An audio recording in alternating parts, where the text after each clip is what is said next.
Wallet shock. It is a simple, visceral feeling. You reach for your wallet, expecting to find a certain amount of cash, and discover less than you thought. Now, let's amplify that feeling to a global scale, a scale so vast it almost defies comprehension. Imagine a number so colossal, so utterly gargantuan, that it seems more like a typo from a science fiction movie than a real-world figure. That number is $100 trillion. According to many financial analysts and global institutions, this is the staggering size of total global debt. It is a figure that has ballooned in recent decades, casting a long and imposing shadow over the world's economic landscape. It is the sum of all money borrowed by governments, corporations, households across the planet. This is not some abstract concept confined to the hallowed halls of finance ministries or the trading floors of Wall Street. This is a number with real weight, and that weight can, and does, press down on your daily life. It feels distant, like a storm brewing over a faraway ocean, but its effects can wash ashore and seep into your personal finances, touching your pocket in ways you might not even realize. The sheer scale of $100 trillion is difficult to wrap your head around. If you were to spend $1 million every single day, it would take you over 273,000 years to spend $100 trillion. It is more than the combined annual economic output of every country on Earth. This is not just a number. It is a testament to a global system that has become profoundly reliant on borrowing. It represents promises made on a monumental scale. Promises to repay money that was used to fund wars, build infrastructure, bail out banks, stimulate economies, keep households afloat during crises. The question that hangs in the air is a heavy one. Can all these promises be kept? At its most fundamental level, debt is a very simple concept. It is borrowed money that must be paid back, usually with an additional fee called interest. It is a tool, and like any tool, it can be used for creation or for destruction. A mortgage allows a family to buy a home and build equity. A student loan allows a young person to invest in their education and future earning potential. A car loan provides the transportation needed to get to a job. Used wisely, debt can be a powerful engine for personal progress and economic mobility. Governments are perhaps the biggest users of debt. They borrow on a massive scale to fund everything that constitutes a modern state: schools, hospitals, police, roads, bridges, power grids, and water systems. During times of crisis, war, disaster, pandemic, governments borrow heavily to respond and support economies.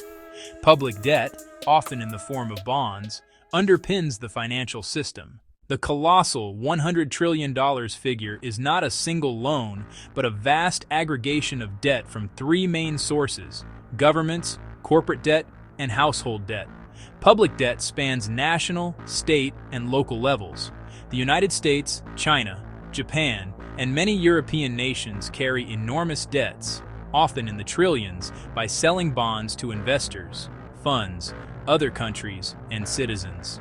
Corporate debt funds equipment, expansion, and innovation. Years of very low interest rates encouraged record borrowing, fueling stock gains and growth, but left many businesses highly leveraged and vulnerable to falling revenues or rising rates. Household debt includes mortgages, auto loans, student loans, and credit cards. It helped raise living standards, but budgets are stretched. Job loss, medical bills, or higher rates can quickly push families from stable to precarious. Decades built this mountain.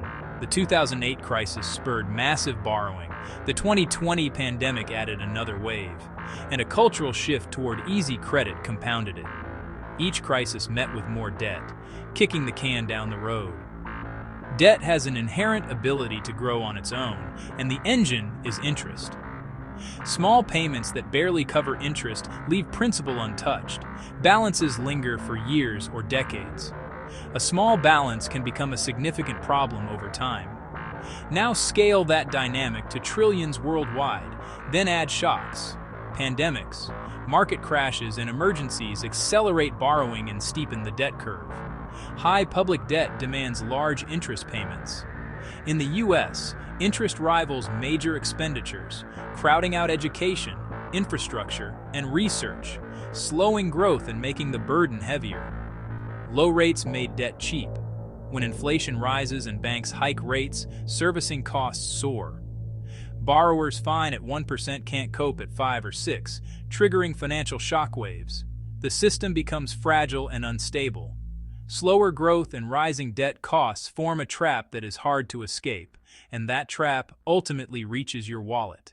It is easy to hear a number like 100 trillion and dismiss it as distant. You might think, that's their issue, not mine. I pay my bills on time, but the gravity of this debt creates ripples that reach your street, your home, your wallet. Large government debt brings a large annual interest bill. To cover it, governments cut services or raise taxes, often both, squeezing your paycheck and local amenities. Debt-driven inflation and overheating can lead central banks to hike rates.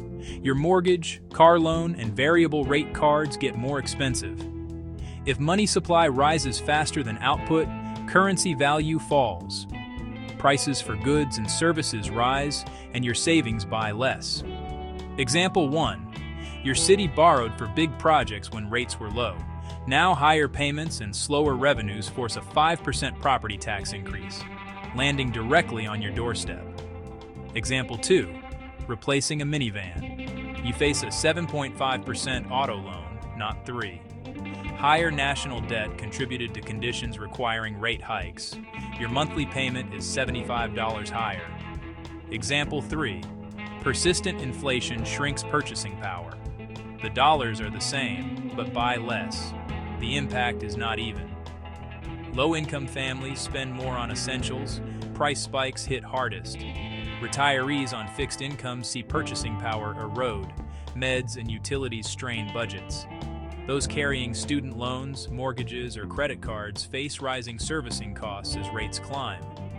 Asset owners may see stocks or real estate rise. Those without fall further behind, widening divides. Your personal defense plan: 3 practical steps to fortify your finances. Step 1. Build an emergency fund.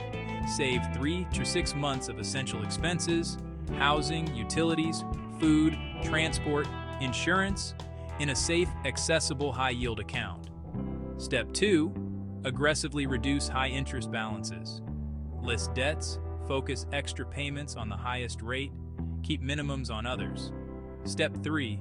Learn, plan, and budget. Watch interest rates, taxes, and inflation. Track income and expenses. Reallocate to savings and debt payoff. These are prudent preparations, not panic. The numbers are undeniably scary. A figure like $100 trillion can evoke collapse, but panic is counterproductive. Panic triggers impulsive decisions, selling at the bottom, making drastic cuts, while a measured plan is far more powerful. Build resilience to handle a range of outcomes rather than predicting perfectly. Debt is managed over decades. Countries can grow, reform, and restructure. The path forward blends growth, some inflation, and careful policy choices. Overwhelm comes from powerlessness. Hope lies in action. Every dollar added to your emergency fund, every card paid down, and every month you follow your budget is a victory. Small wins build momentum and confidence. Become an active manager of your financial well-being. Prepare for the storm by reinforcing your roof, not by trying to stop the rain. Let the wallet shock be a wake-up call to get your financial house in order. Understand how taxes, interest rates, and inflation touch your life. Then turn that into a simple plan. Build your cash reserve and attack your most expensive debts. Stay informed and live on a budget. Being prepared is the opposite of being scared. By taking steady steps, you protect your wallet and invest in peace of mind. Ensure that you and your family are ready for whatever the economic future may hold. Let's begin again next week, stronger, calmer, and prepared.